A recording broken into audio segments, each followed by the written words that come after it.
You're listening to Skeptoid. I'm Brian Dunning from Skeptoid.com. Demythologizing the Shaolin monks.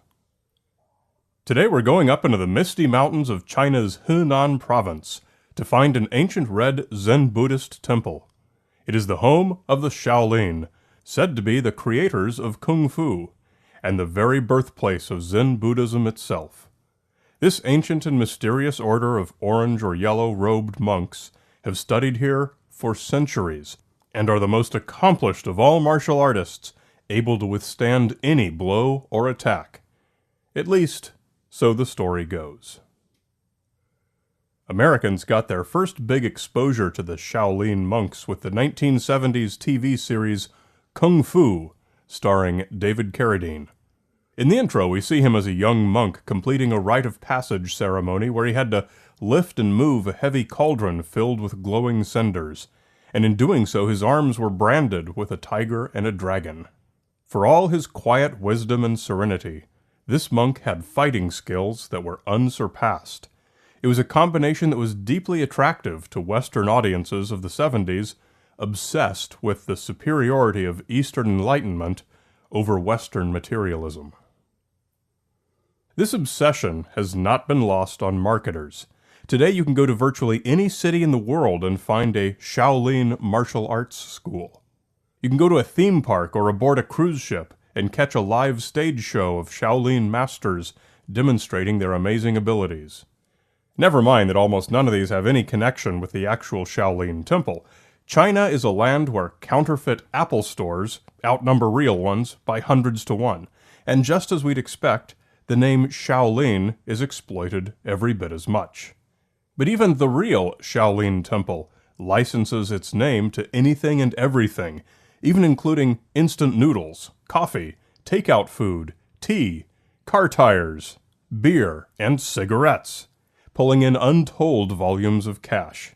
The Shaolin temple itself is little more than a tourist attraction now. Take a 5-minute group Kung Fu lesson with everyone else from the tour bus, and pose for your group photo holding your certificate. Then stay for the live show, a mind-blowing combination of Cirque du Soleil and New Year's Eve at Times Square.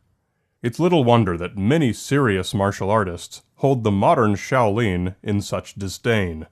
The authentic ones sold out to be pawns for official government public relations, and the inauthentic ones exist only to cheat extra dollars out of naive martial arts students impressed with the venerable name. In short, it's very, very easy to find lots of uncomplimentary things to say about the modern Shaolin. But even if all of that's true, it merely poisons the well of the Shaolin monks' actual history and actual abilities. It's still valuable to know these things. Real history offers real insight and real lessons.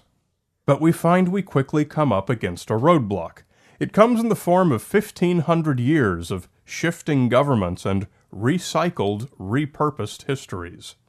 It's trivial to look up and read about the history of the Shaolin, but the more scholarly the research, the more likely you are to encounter qualifications like, many historians consider this to be fictional, or these stories are more accurately considered traditions than facts. But one thing we can say for sure: attempts to nail down the history of the Shaolin past 1928 are fraught with peril. 1928 was a pivotal year for China. It was the end of the warlord era and the beginning of the reign of Chiang Kai-shek. For several years, growing Republican sentiment had been separating the warlords, but with a complexity far beyond the scope of a Skeptoid episode, combining ideologies, religious differences, and political changes. Suffice it to say that in March of 1928, the Shaolin found themselves with the wrong loyalties at the wrong time. The temple was overrun, along with the surrounding city, and some 200 monks were killed. Elements of the National Army spent weeks systematically burning and destroying this symbol of old China. Modern histories are always quick to point out that this loss included their library. More about that soon. Prior to the 1928 destruction, the true history of the Shaolin Temple is probably quite mundane compared to its traditional history. which is filled with many more battles and cases of destruction. In particular, it's said that the Qing dynasty, sometime in the 1600s or 1700s, destroyed the Shaolin temple and caused 5 fugitive monks to disperse throughout the land, thus creating a surrogate history for some of the other Shaolin temples and the spread of Kung Fu. Such stories are probably not true. Plenty of photographs of Shaolin Temple taken in the 1920s and earlier still exist, and show that the buildings were very old. Inscriptions can be seen in the photos documenting other parts of its long history of not being destroyed. Nevertheless, there are times in its history when the Shaolin Temple was ransacked and even abandoned for periods of time, but it does not seem to have ever been destroyed prior to 1928. Its original founding does indeed mark the probable start of both codified martial arts and Zen Buddhism in China, which is pretty remarkable. In the 5th century, an Indian Buddhist master named Buddhabhadra traveled to China to spread Buddhism, and by the year 477, he'd become influential enough that Emperor Shaolin of Northern Wei built the original Shaolin temple for him to begin teaching Chinese monks. These are among the few facts of the early Shaolin that scholars generally agree upon. Monks of all types had long practiced various forms of martial arts, particularly those closely associated with meditation. But it was during the decades surrounding the year 600 that the first true Shaolin methods began to be documented, now called the 18 Arhat methods, and said to be based on the movements of 5 long-lived animals. Traditionally, but probably not actually, they're attributed to another visiting Indian Buddhist named Bodhidharma, who felt the monks needed stricter physical discipline to help with lengthy meditations. Virtually every ancient Shaolin tradition has such a fanciful tale attached to it. Over the ensuing centuries, the Shaolin Temple performed basically the same function as it still did into the 20th century. It was essentially a boarding school for boys. The younger the recruit, the better. Students as young as 5 or 6 years old were preferred. They developed tremendous flexibility and agility and studied Buddhism. Ordinary students were called secular disciples, and once they reached young adulthood, most would go on to other things, but the few elite might become martial monks, the advanced level. Martial monks, too, would eventually retire from the school and go on to other lives, but a few would make it a career. After the Republican Revolution, the Shaolin Temple was rebuilt, but operated modestly. In the ensuing decades, Mao's great leap forward in the late 1950s and the Cultural Revolution in the late 1960s marginalized the Shaolin Temple, as it did other religious orders of all kinds throughout China. But then, after Chairman Mao's death, the Shaolin's golden modern era began, and became what we see today. By the late 1970s, the temple was back in full business. It had been tremendously boosted by the Western publicity. Young people from Europe and America clamored to train as Shaolin monks. The school of secular disciples was full of boys from mainly affluent Chinese families, and the temple had to create a program for foreign disciples to accommodate the demand for martial arts tourism. And then, the Chinese government took notice.